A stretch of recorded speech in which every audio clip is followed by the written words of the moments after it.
দুইজন মরিয়া হয়ে পাথরের দিকে এগোতে থাকে। ওদের একটাই লক্ষ্য, কোনোভাবে এই পাথরে পৌঁছানো। কারণ তারা জানে জলে থাকলে মৃত্যু নিশ্চিত। হঠাৎ তাদের প্যাড থেমে যায়। তারপর ধীরে ধীরে পেছনের দিকে এগোতে শুরু করে। ওরা প্রাণপণে সামনে এগোতে চেষ্টা করছে কিন্তু পারছে না। যেন কেউ নিচ থেকে টানছে।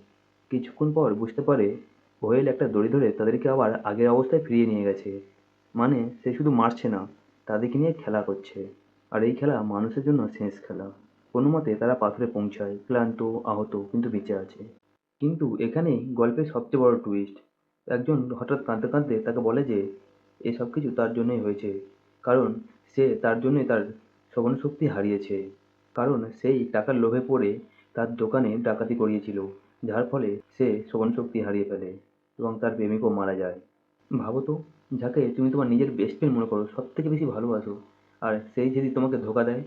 এটা কোনো লড়াই নয়, এটা পুরানো পাপের শাস্তি। এর নেক্সট পার্টে কী হলো জানতে গেলে লাইক করুন।